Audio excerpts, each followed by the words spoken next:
Ano kaya kuya kung halimbawa, ayain kaya kita one night stand tayo? 500 lang. No choice na ako. Makabayad lang ako sa rent ng bahay ko. Libre sakay, serye, alright. Makati to mga boss. So, try natin maghanap-hanap dito. Try natin tong allocate. Ma'am, saan kayo pupunta? Vitales?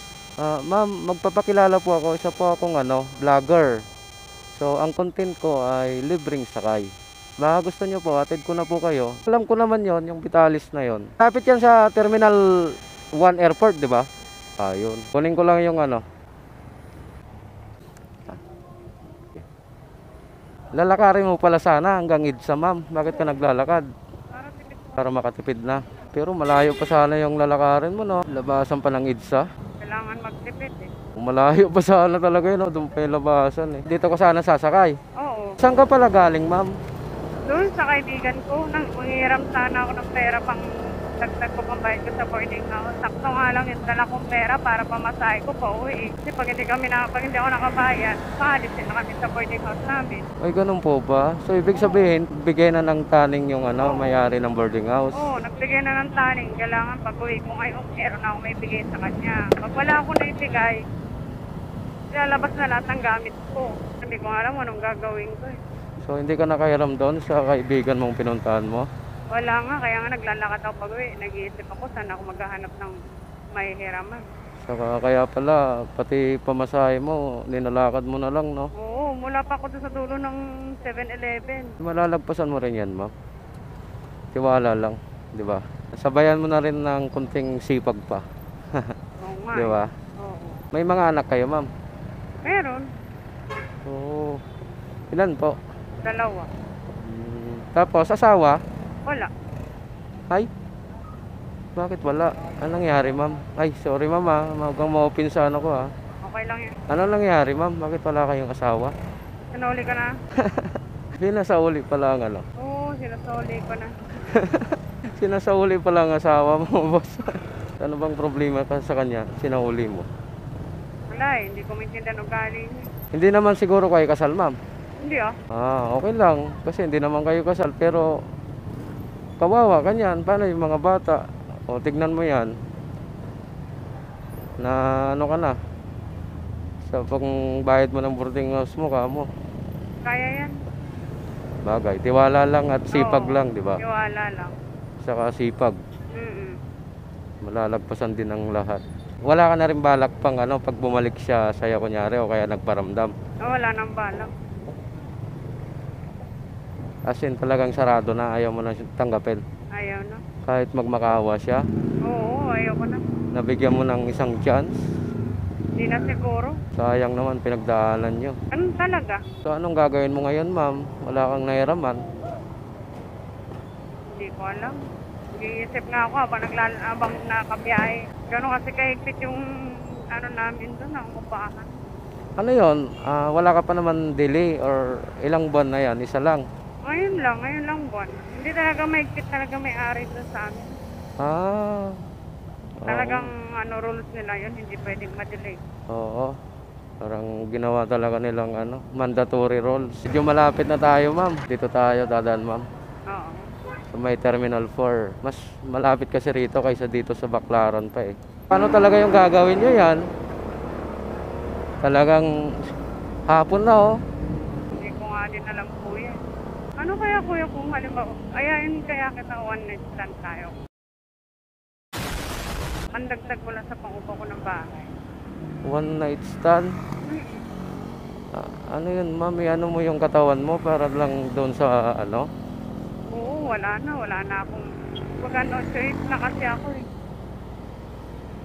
Talagang no choice ka na talaga, ma'am? Wala na kasi pag dumating ako ng bahay at wala akong maibigay, paalisin na lalabas na yung mga gamit ko. Di ko alam, kapagdating ko nasa labas na yung gamit. Yan ba? Parang nangihina yung ko patakbo ko ng motor doon, ma'am, sa narinig ko ha. Bakit naman? Sige na kuya, 500 lang. Ha? 500 lang. 500 talaga? Oo. Ibigay mo yung katawan mo kapalit ng 500? Oo, no choice na ako. Makabayad lang ako sa rent ng bahay ko. As in, wala ka ba talaga ma'am mahiraman ma'am? Wala na. Ito na lang ang pinaka-last option ko talaga. So, paubaya mo yung katawan mo dahil doon. Oo, bibigay ko na yung katawan. Kumbaga sa ano, susurrender ko na yung bataan ko kahit sino dyan. Grabe naman yan ma'am. Sana na ano man lang sana yung ano, yung may-ari ng bahay na binigyan ka pa ng konting panahon pa para mapag-ipunan sana pa yon. Wala na eh. Agad-agaran, no? Malapit na ako sa bahay. Sige na kuya, pumayag ka na. One night 500? stand lang, 500 lang. One night stand? Oo, kahit makailan ka, pwede na. Seriously? Oh, yung halagang 500 na yun, kahit ilan na ma'am? Oo, Grabe naman yan ma'am. oo, ngayon ko lang to gagawin sa buong buhay ko. Kasi Wow. wala na ipit na talaga ako eh. Sige na kuya, pumayag ka na, one night stand lang tayo. Para lang makabayad na ako ng bahay na. Wala na, no choice na kasi ako eh. Lapit na tayo ma'am oh. Kaya nga, kinakabahan na nga ako eh. Sige na, one night stand lang, makabayad lang ng tao. Madagdagan lang yung pambayad ko ng bahay. Ganun ba ma'am? Kahit 500 okay na. Kahit makailan ka, okay lang. Grabe naman yan ma'am. Kahit makailan talaga, 500? Oo. Sa panahon ngayon, wala nang arte-arte. Lalo't nangangailangan. So, andito na tayo ma'am, banda ma'am ah. Yun na nga eh. Paano yun? Sige na, pumayag ka na kuya. Ha? Pumayag ka na. Sige na, pumayag ka na kuya. Di pwede ma'am, mahirap namang samantalayin yung ano mo ma'am. Dahil lang kailangan mo yung ano, ibibigay mo yung katawan mo. Nako. Anong gagawin ko nito? Pag tinanggihan kita ma'am, hahanap mo pa rin yan sa iba. Hanap na siguro ako ng iba. Talagang as in magpapaganon ka talaga. Oo. Para magka ano mo Para yung lang mapunan mo yung 500 na kulang. Oo. Patay. Grabe naman yan ma'am. Talagang try Wala tayo na dyan eh. ma'am. Kumbaga sa tinatawag, desperado na ako. Saan ka banda rito ma'am? Doon pa? Oo, doon ba? Kala mo pag-atid mo sa akin, o diretso ako ba, iikot pa ako. Oo. Para hindi mo na ako dumating. Yan na lang talaga yung last option mo ma'am. Yun na lang talagang last option. As in wala ka na talagang ano, Oo, mahiraman.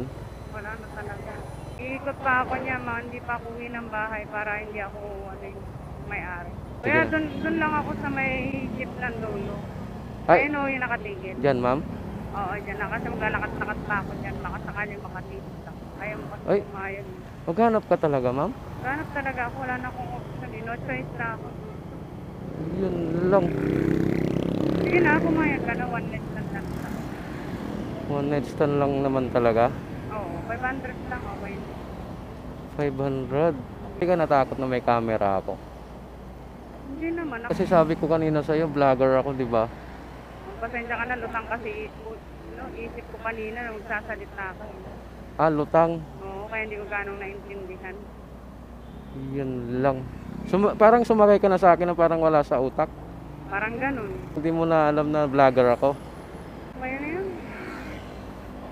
So, Mga sakaling masolve na yung problema ko. tatanggihan kita kasi ayaw kong masamantala yung ano mo. Ganito na lang ma'am. Bibigyan na lang kita para makauwi ka na sa inyo. Saka para hindi mo gawin yan. Uwi ka na sa inyo. Uwi na talaga ako. Bibigyan kita na ng 500 talaga. Salamat kuya. Para hindi ka na mamroblema at makauwi ka na, makapagpahinga ka naman sa inyo. So, ito na lang ma'am. Uwi ka na sa inyo. Okay? Uwi ka na. Uwi na ako kasi solve na yung problema ko. Makakatulog na kami ng ayos ng mga anak ko. Promise ma'am, uwi ka na, huwag ka na maghanap. Oo, uwi na ako boss. Promise. Oo, uwi na ako kuya. Promise, huwag ka na maghanap. Oo, promise kuya. Kasi ito na nga pinunan ko na yung problema mo para hindi mo lang magawa 'yon. Saka para ayun, mawala na yung stress mo. Kaya nga kuya eh. Salamat kuya. Sige, ito ma'am, sa'yo na yan. Huwag ka na maghanap Oo, uwi na ako kuya. Promise? Promise kuya. Okay, sige. Akin na ma'am yung yung helmet. Salamat talaga kuya, na-solve na yung problema.